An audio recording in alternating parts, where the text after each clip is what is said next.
kanammoo yoo nuti walitti dhufnee tolfanne malee qaamni kaleessa isin keessaa sokkee dhufee isinii tolcha isinitti hin fakkaatin isa jalqabaa isintu tolfata. Hamma ammaatti nama nutti dhiyaate waan biyya kanaa maal yaadaa jirtu biyyi kun maal taate as turtu moo hin deemtu.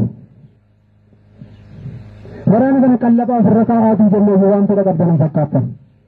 Qallabii waa biyyaa siifata ofirra kaa'in naannoo hin fakkaatu. Kanaaf waan hunda jirtu beeka waraana. Beelaaf eebileetoos hundaayyoo harkaa qaba. Gaafa isinii galemmoo hin boosu. Gargaaruuf keessa baatanii hin boosu. Hamma namaan gallattu illee hin fakkaatu. Waan namatti hin fakkaanneef namni waan arge yaada. Waan sanaa dhiisaati waan biyya kana akkamitti tolchuu dandeenya? Finxaalayyiin kun nama ja'a nama torba saddeetti hidhatee socho'a.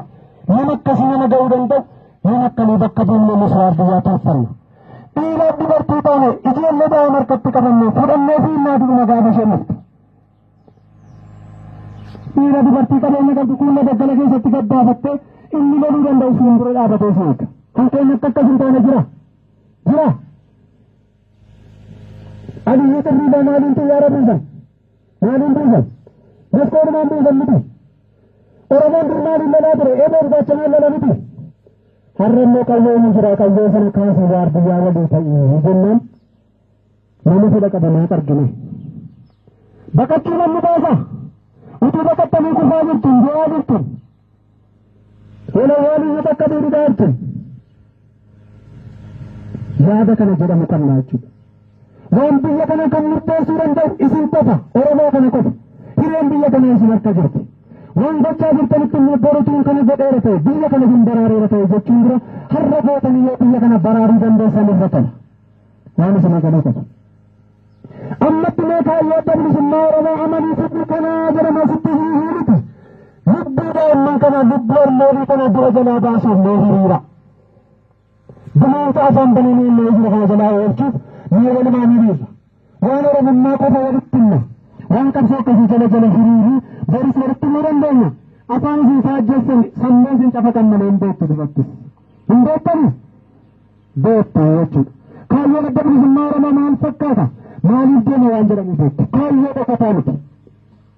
Oromiyaa wala deemtee fi bilisoomte keessatti sabni Oromoo anatu sii beekaa anatu si bulcha.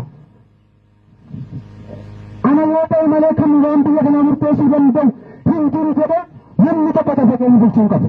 Lafa kana irratti kan murteessuu danda'u Oromoo. Kan murtaa'uu danda'u Oromoo. Daangaa lafa isaatii uumamaan kan kenneef sarbitee mootummaan cafattee iddootti galchifatan bal'ifatee lafa isaa bakkatti deebisu. Birmadummaa walabummaa isaa sana keessatti mirkaneeffatee Oromootti abbaa biyyummaa godhee taa'u. Inni kan biraan immoo sabi garaa garaa hin jira biyya kana keessa. Waggaa 50 waggaa 30 kan wajjin jiraattan jira. Walloos ta'u, Amaaras ta'u, Tigirees ta'u. Hanga biyya kana irratti hirreessa waliin kaannetti hanga yoo biyya kana natti murteessa jedhee saba keessa hin bulchinetti mirga hojjechuu, mirga jiraachuu, mirga nyaachuu, mirga nagadachuu qaba. Jiraachuu danda'a. As keessa jiraachuu danda'a. Oromoon guddifachaa iyyuu qaba. Oromoon guddifachaa hin qabu. Guddifachaa gadi baaftee qaltaara irra. Gadi ba'ee qalamee gala. Seera biyya lafaatiin yoo sin gaafatan seera uumaatiin gaafatamta. Kaleessa wajjin nyaatta waggaa 50 wajjin fixxeetta. Waan Oromummaa malee waan Amaaraayyuu quban qabu. Har'ammoo caljattanii waliin miisisina. Abalu Amaara, abalu kana gadi fuuteen ajjeesisiisin. Hin ajjeesine sirree sirratti hin fudhatin. Kanneen isaa fudhatee si adamsaa jiru iyyuu jira. Sanatti diinibba. Sanumatti waliin diinna. Akkasii wayya. Nyaatina ta'e torba tolaa jechuudha. Kan kanarraa hafe tokko haadha Oromoodha. Abbaan immoo Amaara. Ijoolleen gidduu dhalatteetti. Jarri sun illee tokko Amaara tokko Oromoo. Ijoollee sun akkam beeku. Yoo akkam beeku. Yoo jettan dhiiga Oromummaa fudhattee beeku.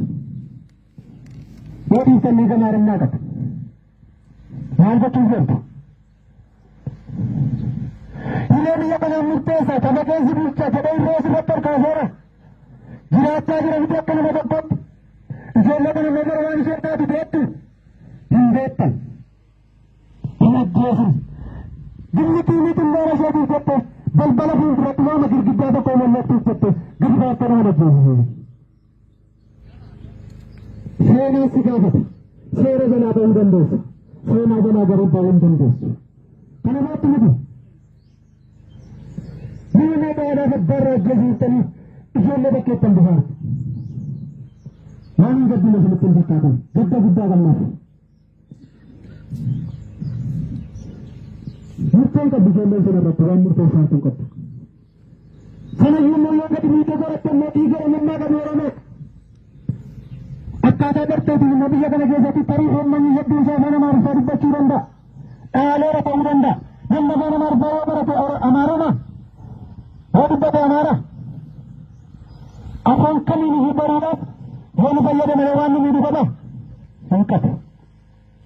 Kanaaf waan isin beekuu qabdan ammatti waan tokkoon isinitti hima. Goojjamee isa taatu hidhattee lolaa jirtu taanaan meeshaa fudhattee jirtu taanaan isheen isinitti sittee isin gidduun teessu isheen qofa waliin ajjeemi. Hin ta'u akkas. Hin ajjeesina isa mana isaa ijaarratee taa'utti jiru isa Oromoo beekee taa'aa jiru Oromummaa of keessaa qabu haati isaa yookiin Oromoo abbaan isaa yookiin Oromoodha. Ijoolleen sun Oromummaa of keessaa qabu tarkaanfii irratti hin fudhachiisin hin fudhatin isaa taa'u. Gaafa inni dhiibee obbaasanne yeroo inni dhiibee obbaasee an akkas yeroo dhaadhatu nuuf hin nufa taanaan gaafa sana bu'adhime hinjinni gaafatu jira miti hin danda'amu. Waan nu gaafa taanaan waaqa si gaggara. Waan nu kan gootu taanaan garuu wanta ati gaggeessituuf galma hin galu. Dhiigii ati karaa jallinaa dhangalaafte itti si gaafachiisa fuula waaqaa duratti. Dhiiga nama qulqulluu balleessita taanaan itti gaafatan biyyaa takka darbuu hin dandeessu. Waan gochaa jirtu adda baasii beeki kan jedhamuuf kanaaf.